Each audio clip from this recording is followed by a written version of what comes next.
नमस्कार शिक्षार्थियों। आज हम कोलन क्लासिफिकेशन के बेसिक चीज़ों के बारे में पढ़ेंगे, बेसिक क्लास के बारे में पढ़ेंगे बेसिकली कि कोलन क्लासिफिकेशन होता क्या है और इसमें क्या क्या चीज़ें हैं। ठीक है, तो कोलन क्लासिफिकेशन हम बात करें अगर तो ये एक तरह से रेप्लिका और पीडीसी कह सकते हैं इसे। और मतलब बस तरीका अलग है और प्रॉपर उसी तरह से काम करती है। और जिस तरह से उसमें तीन पार्ट है इसमें भी तीन पार्ट है आपके। ठीक है, और एक ये भी क्लासिफिकेशन सिस्टम है ना। क्लासिफिकेशन सिस्टम क्या होता है?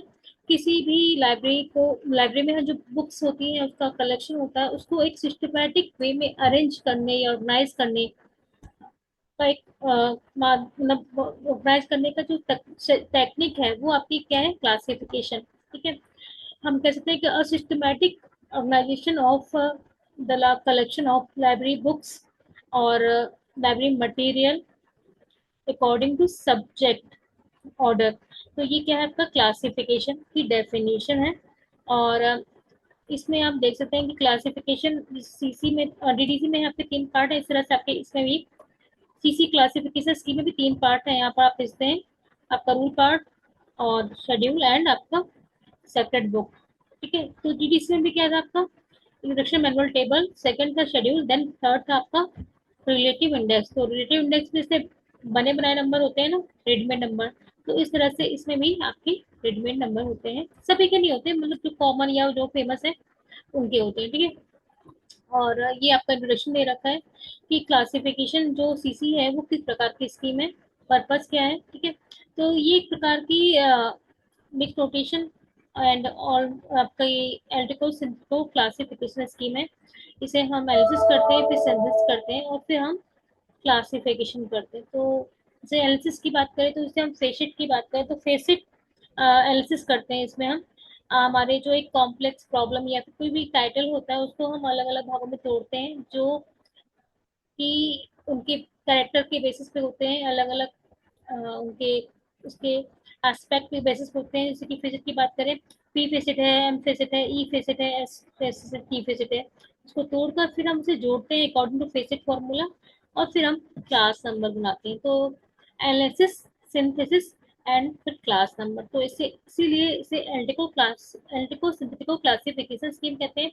और ये इसमें कोलन का इस्तेमाल करते हैं, सो उसे हम कोलन क्लासिफिकेशन स्कीम कहते हैं। ठीक है, और ये इसके कैरेक्टरिस्टिक हैं जो कि सीसी और डीडीसी में ऑलमोस्ट काफी हद तक कॉमन है। जैसे कि आपका नेमोनिक डिवाइस हो गई, नेमोनिक क्वालिटी हो गई, हॉस्पिटैलिटी हो गई, आपकी अतिरिक्तता का सिद्धांत या हाउ टू एड मेमोरी। ठीक है, माइन्यूट, बहुत सूक्ष्म आपकी क्लासिफिकेशन स्कीम है आपकी। ठीक है, नोटेशंस है इसमें जो कि मिक्स नोटेशन, अल्फा न्यूमेरिक आपके इस्तेमाल होते हैं इसमें। ठीक है, और इसके तीन पार्ट्स में डिवाइड है। ठीक है, तो ये सारी चीजें हैं। अब हम बात कर लेते हैं कि अ, इसमें क्या क्या चीजें दे रखी हैं। ठीक है, तो ये आप इसमें क्लास नंबर, कॉल नंबर और कलेक्शन नंबर। ठीक है, इन तीनों का मतलब एक कह सकते हैं तीनों का मिला जुला रूप आपका, या एक तीनों से मिलकर एक बना रूप है, वो कॉल नंबर है। ठीक है, तो कॉल नंबर को हम एक तरह से लोकेशन नंबर या फिर ट्रेस करने के लिए इस्तेमाल करते हैं, और कॉल नंबर को हम लोकेशन नंबर भी कहते हैं। ठीक है, जो बुक को लोकेट करता है कि वो बुक कहाँ पे है, या जो बुक को ट्रेस करने में हेल्प करता है। ठीक है, तो ये कॉल नंबर होता है। कॉल नंबर को तीन भागों में डिवाइड किया है, क्लास नंबर, बुक नंबर और कलेक्शन नंबर, जो कि हमने ऑलरेडी डिस्कस कर लिया है। क्लास नंबर दो स्कीम द्वारा बनाया जाता है जनरली हमारे कोर्स में। ठीक है, एक डीटीसी है, एक सीसी है, ठीक, डेबिट डेसिमल क्लासिफिकेशन, और एक है कोलन क्लासिफिकेशन। बाकी और भी है, जैसे कि आपका यूनिवर्सल डेसिमल क्लासिफिकेशन है आपका। ठीक है, आपका लाइब्रेरी ऑफ कांग्रेस क्लासिफिकेशन है, तो ये भी है। बट हम लोग जो पढ़ते हैं वो आपका सीसी और डीडीसी। ठीक है, और आपका जो मतलब कलेक्शन नंबर है, एक तरह से हम कह सकते हैं सेक्शन, कहाँ पे किस सेक्शन में बुक जाएगी। रेफरेंस सेक्शन है, टीबी सेक्शन यानी कि टेक्स्ट बुक सेक्शन है, तो वो सारी चीजें होती हैं। ठीक है, और ये क्लास नंबर को इन्होंने बताया है। ठीक है, किस किस तरीकों से हम लोग क्लास नंबर देते हैं।